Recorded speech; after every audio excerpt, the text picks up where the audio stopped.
Hey guys, LevelCap here, and today is Monday, which means it's time for an episode of Loadout, the series where you guys, the viewers, get to help me pick and choose a custom gun configuration. The way you do this is you leave a comment in the comment section letting me know what kind of weapon and accessories you'd like me to run with, and I will pick one of the top rated comments for the next episode of Loadout. Today's top comment comes from Kobra360, who says, since the post-patch, the Scar L got a pretty harsh nerf to me.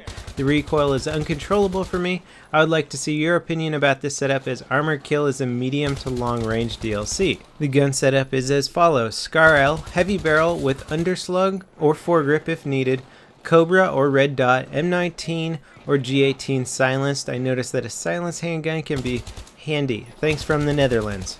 Well, according to the patch, the only thing that's really been changed with the Scar is it's actually gotten a reduced time in reload. So its short reload has been reduced from 2.5 seconds to 2.35 seconds, and its long reload time has been reduced from 3.1 seconds to 3 seconds. However, there was also mention in the patch notes that the Scar had a bug fixed with it that apparently wasn't affecting its accuracy or something like that if you had a foregrip attached to it, or there's some sort of thing where like the heavy barrel wasn't applying some sort of recoil. So there was a bug with it that might have made it a little bit easier to aim before the patch.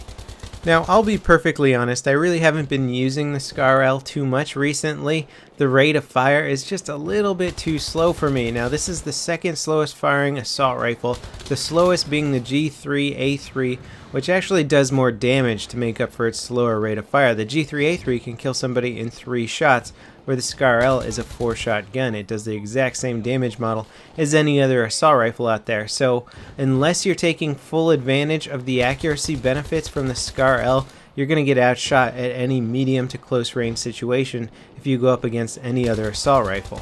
So how slow does this thing shoot? It shoots at 620 rounds per minute compared to, say, the staple weapon M16A3 that shoots at 800 rounds per minute. It is way slower. Even the L85 shoots a little bit faster than this at 650 rounds per minute.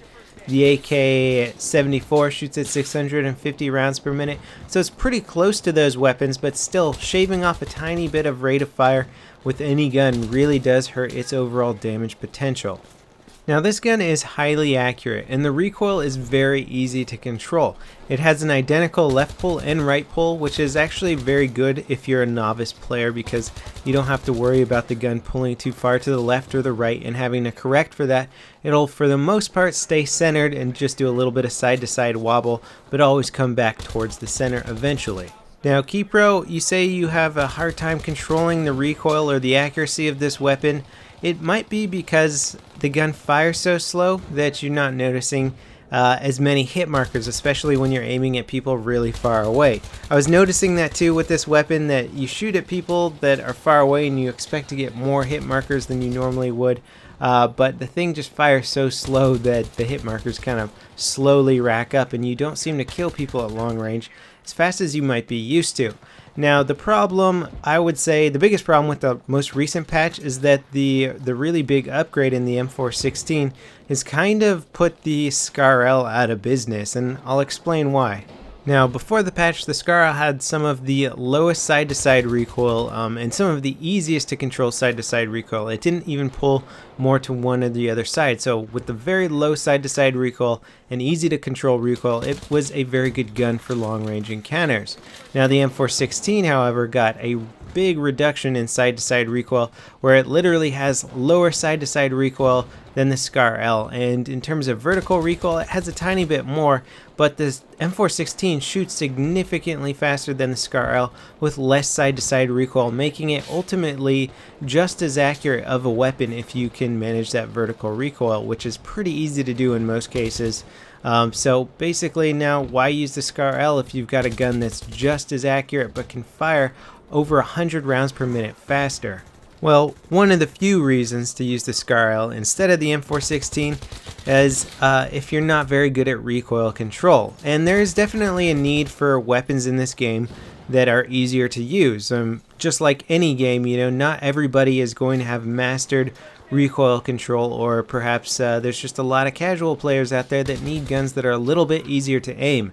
The Scar L falls into that category, and I think it sort of fits that niche of a weapon that it is just good for novice players. And I'm not trying to like bash on you if you're using the Scar L, because I actually like the gun. I think it's good at long ranges. It's just there's now been some upgrades, and now there's a lot of better options at those longer range scenarios if you can control recoil. Now, one other thing just occurred to me, Keypro. If you are having trouble controlling the recoil of this weapon, you might be used to a gun that has very easy to control side-to-side recoil, like the M416 or even the M16A3, because those guns pull a lot to one side, so you can just anticipate that one-sided recoil pull, where the Scar L has equal pull on either side. Even though it's very low pull, I did notice that it was a little bit more difficult for me to keep this gun as on target as I can with, say, an M416 or an M16A3, just because of the more predictable recoil with those weapons.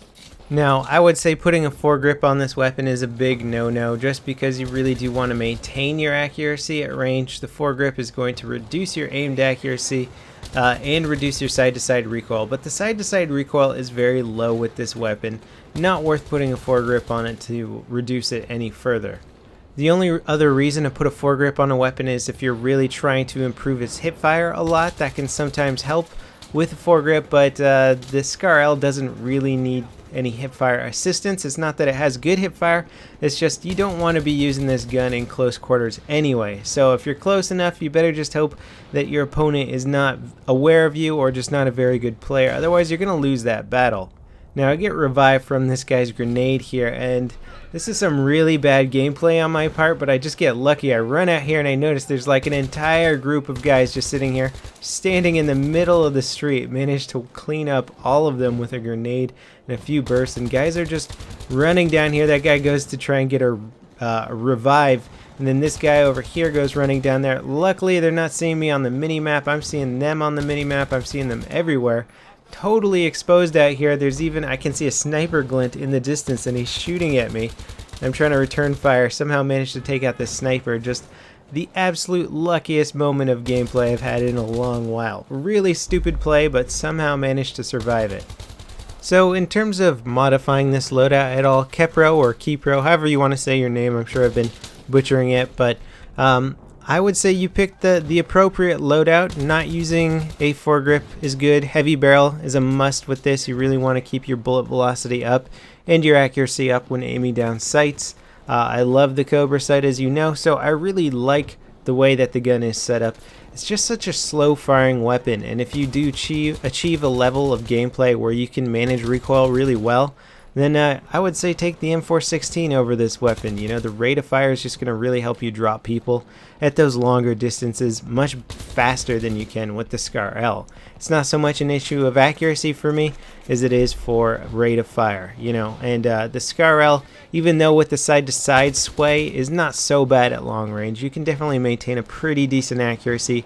Nonetheless, it's just, again, that rate of fire is the only thing holding this weapon back. So I would say, you know, if DICE really wanted to make this gun a little bit more competitive, where other weapons weren't just clearly superior, like the M416 being clearly superior to this weapon, I would say you could take the side-to-side recoil down a notch. Right now it's a 0.225 pull left and a 0.225 pull right. Maybe drop it to 0.2 pull left or a 0.2 pull right, or even a 0.175 pull left and right. That might make it a little bit more competitive in the recoil accuracy realm. And that's just sort of the name of the game with weapon balance. Once you make one gun better that people maybe were complaining about, all of a sudden another gun becomes a bit more obsolete. I hope you guys enjoyed this episode of Loadout. Remember to leave your comments letting me know what kind of gun and accessories you'd like me to run with for the next episode. And I'll see you guys next time. This is LevelCap signing off.